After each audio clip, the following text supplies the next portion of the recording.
Okay, so we were dealing with that ith smallest element finding algorithm. Ith smallest element, and in the last class we have seen that ith smallest, okay? And we have proved that okay, its runtime is Tn equal to order of n after doing lots of hard work, okay? And today we'll be dealing with this closest pair problem, closest pair finding problem.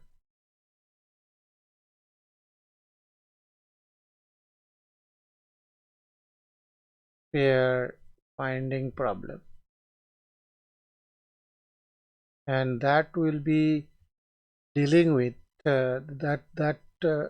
we'll be doing with this lecture slides. This is from KT textbook, okay,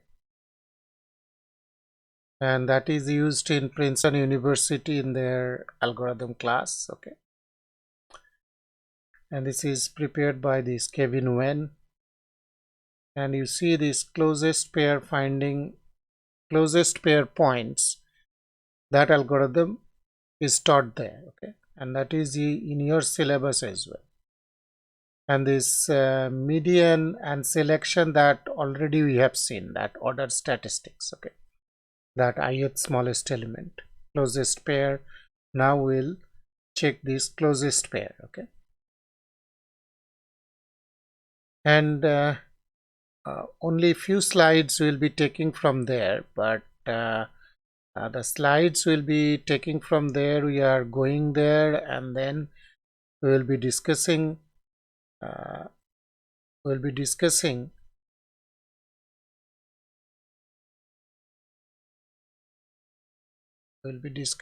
our own.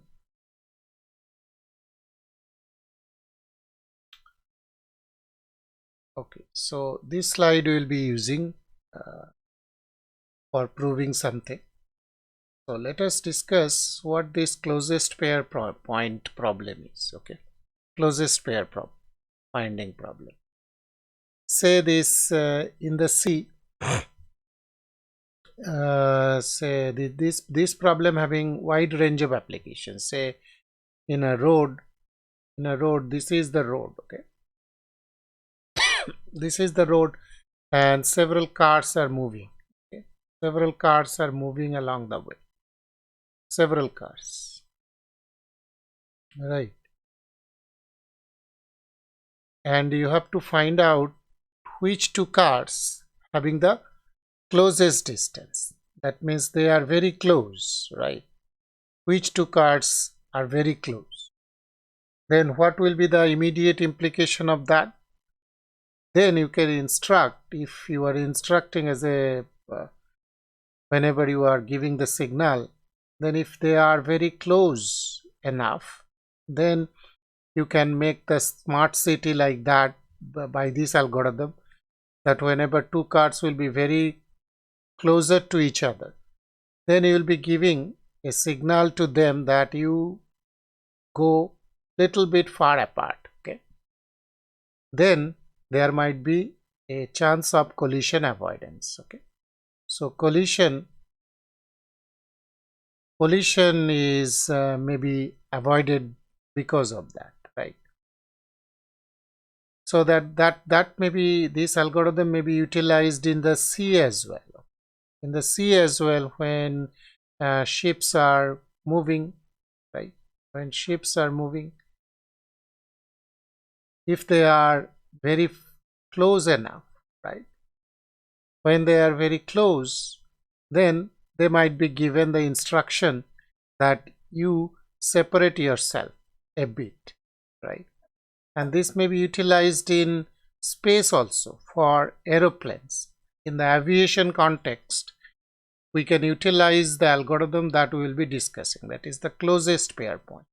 So here each car each card, so that point can be that problem can be abstracted, okay, and each car or each ship or each aeroplane might be thought of as a point, okay, right. So in for aeroplane, maybe it may be thought of as a three-dimensional version of that problem. For this, we can think that this is a two-dimensional version of the problem, okay. So each car may be thought of as a two-dimensional point, this car having some position down here and this car having some position here. So this problem is converted into this abstract problem of finding closest pair of points, right. So this, whenever we are discussing this closest pair of points, then you can immediately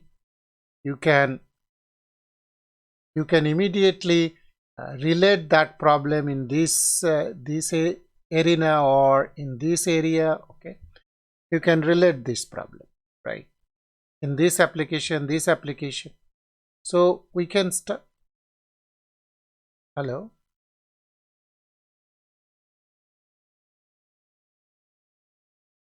am I not audible? Okay, somebody unmuted perhaps. Yes, okay. So okay, so I think I am audible. Anyway, so this is the two-dimensional version of the problem that we will be discussing in this, and that may be easily converted into three-dimensional version of the problem, okay. But before proceeding to the two-dimension, we can think of its 1D version. So there is a line, okay, and there you are having several points, okay, several points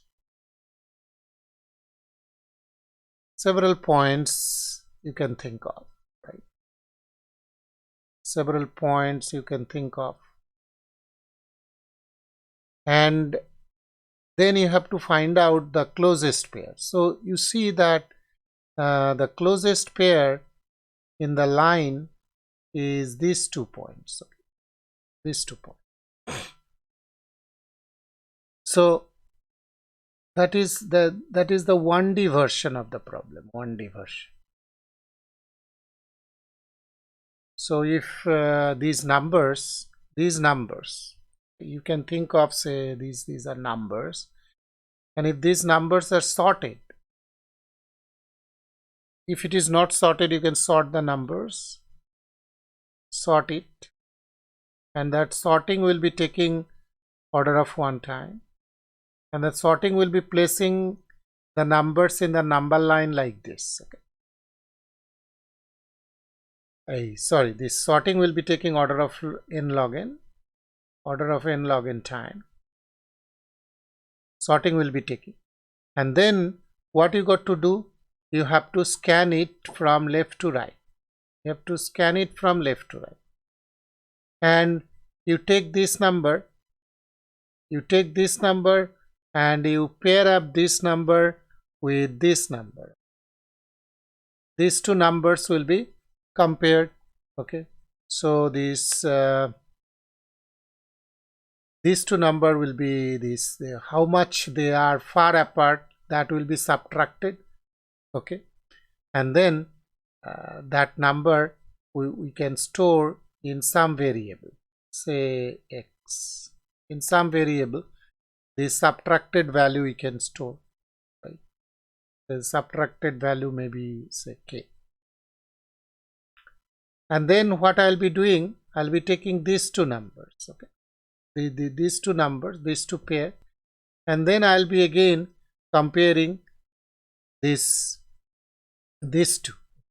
And then what I'll be doing, the immediate conclusion is that, okay, so whatever, if I subtract these two, whatever k, say this time it is, say this is the k1 for the first time, and I am storing it in x, so this is the k2, the difference. So this k2 will be compared with k1, and whichever is the minimum, that I'll be reassigning to x. So this might be regarded as the minimum finding problem at that time. Okay. So then again I'll be considering these two pairs, okay, these two pairs, and then I'll be considering these two pairs, okay, and so on. So you see this, the pairs which are closest enough, they should be consecutively happening. They must be consecutively happening. You cannot compare this guy with this guy, because in between you are having another point. So there is no point considering this guy and this guy. I should be considering these two. So the consecutively they should be happening. So that's why consecutive numbers we are taking for 1D version, right? So that compare this, subtract and compare. So for all the numbers, okay, for all numbers. So can you tell me how much, what will be the time complexity of this? The sorting is taking order of n log n time, and then subtract and compare like this way. How much, what will be the time complexity of that? Can anybody tell me? Order of n. Order of n. Who is telling order of n? Kitish. Okay. That is order of n. Okay. So you see, for each number I am taking its immediate number. The next it is coming. So that we can figure out in constant amount of time. And then I am subtracting, that I can also do in order of 1 time. And then after subtraction, the previous value to be compared with, that I can do also in order of 1 time. So order of 1 time for each number whenever I am taking. And how many such numbers I have to compare? I have to consider order of n numbers. So order of n times order of 1, this will be order of n, right? So this algorithm is taking n log n time plus order of n. So this will be order of n log n, right? So this is for 1D version. Now we'll be moving to this 2D version, right? The 2D version of this problem, 2D version. And in this 2D version, what we are having? We are having that each number being represented by the x coordinate and y coordinate, 2 points in this 2-dimensional space. Okay. So each point is being represented by that, each point. Okay, so one thing, very simple diagram we can do. Okay, so this is 1, and say this is 1, and say this is another 1, and say this is another 1. Okay, so these 4 points, first of all, we are taking. So whenever I am considering 2D version, and each point will be designated by its x and y coordinate. So each point is designated by two numbers. This is x and this is y. Okay, so now you see that whether the 1D version, that can I directly transfer the concept of 1D version to 2D version or not. That in the 1D version I have sorted the numbers, okay, and then I have taken I have compared one by one. I have taken each number and then took the pair and compared. So that concept can I directly transfer here. That means if each point is being represented by two numbers, so you can say, okay, I'll be sorting by x, I'll be sorting by y, and then I'll be taking the closest pair of that, and then our problem might be done. Okay, so in this case that might not be that much simpler. Okay? That concept may not work. May not work. So this example is a counter example for that. So you see, if I am taking that I am sorting these numbers based on this x coordinate. Okay, so this is the x coordinate of this. Okay, this is, and this is, you see, this is the x coordinate of this, and this point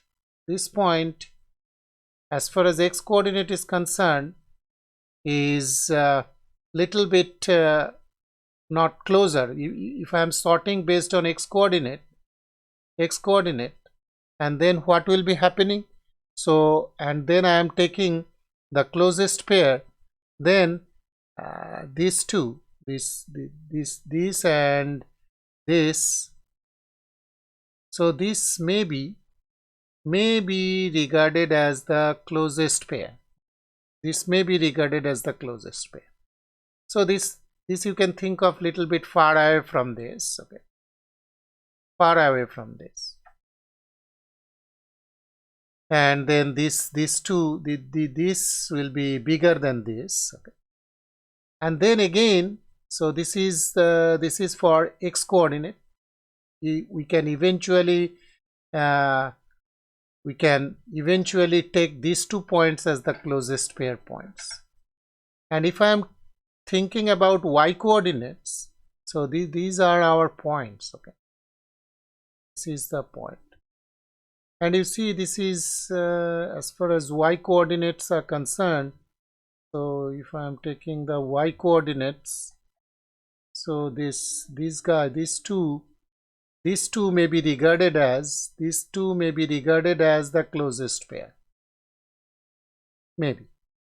But originally you see, these 2 points are the closest one. These 2 points are the closest one. So that's why this direct transfer, if I transfer the concept from 1D to 2D directly, it may not work. So we have to do some more work here. For 2D problem, more work need to be done, and that more work is our divide and conquer paradigm we should use. Divide and conquer. So that concept, if we utilize, then we can do some kind of improvement, right? So let us take that problem in 2D, right? And we will be seeing that, okay, we might be having different flavor of the problem. Okay? That means we might have to solve one more thing that we have to prove what is that one more thing that I'll be discussing right now. Say we are having these points, so okay, we can use different color here. So this is our points. Maybe this is these are points, okay, right? So what we can do is we will be these 4 points, then we will be dividing the numbers into 2 halves like this, okay, into 2 halves like this, and then I'll be finding the closest pair in this side, closest pair, the distance in this side. There might be other points as well, there might be other points here, there might be other points, okay. So then each of these I have to compare, and then which is the closest one I have to take from this side. Okay, so this side I might be having another one, so this. So the minimum of this side,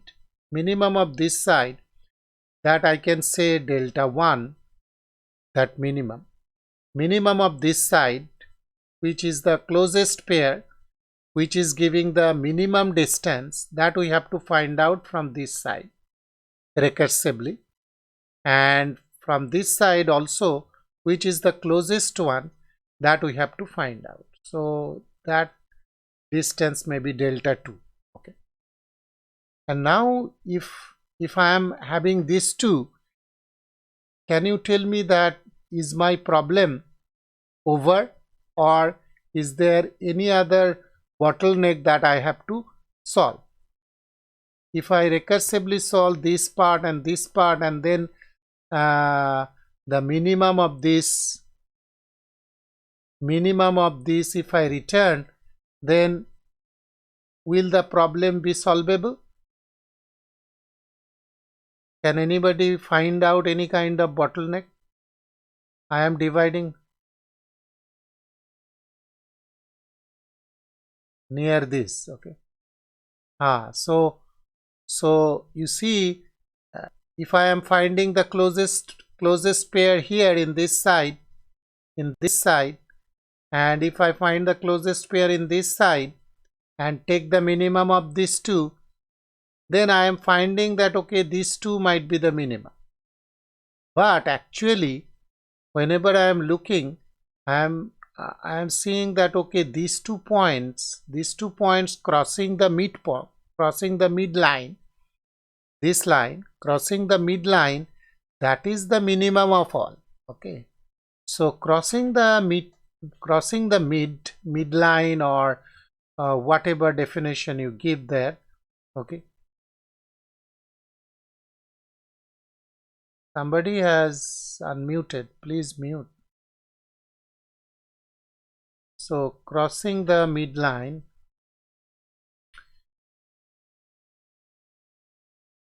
middle line, so that also we have to take into consideration, crossing the middle line, right? So here comes the main problem. So this is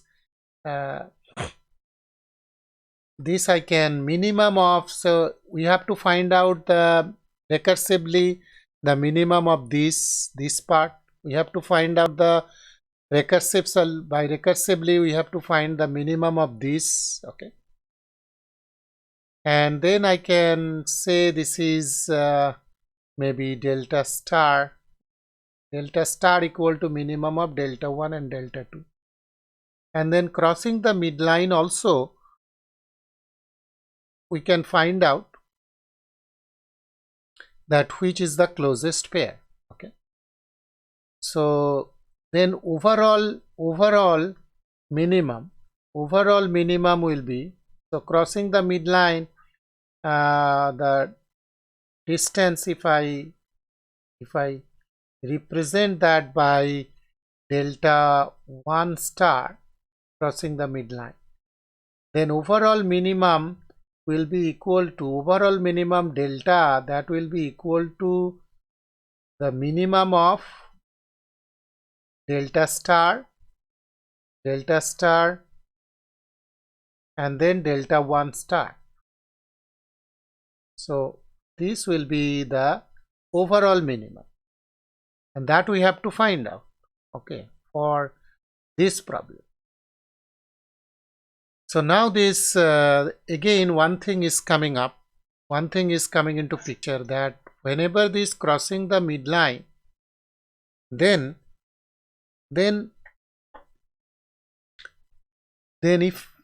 if I am taking, say here, if n points are there, and I am dividing this into n by 2 in this side and n by 2 in this side. So whenever crossing the midpoints I am considering, then one might be thinking, okay, I'll be taking each point in this side and then I'll be comparing that point with every other point in this side, okay, every other point. And then I'll be taking this point and then every other points I'll be considering. So in that case, that comparison, and then I'll be finding the crossing the midpoint case. So if I employ that algorithm, then can you tell me what will be the time complexity of that? Only the comparison, crossing the midpoint. Can anybody tell me time complexity of that? I am taking each point here and I am comparing other points in this side. So from this crossing the midpoints means one point will be from here and another point from the here. Okay. So I am taking each point from here and then I am comparing each point with the other side. So if I am taking that approach, then only the crossing the midpoint comparison will be taking how much complexity? What will be the time complexity for this? Can anybody find out?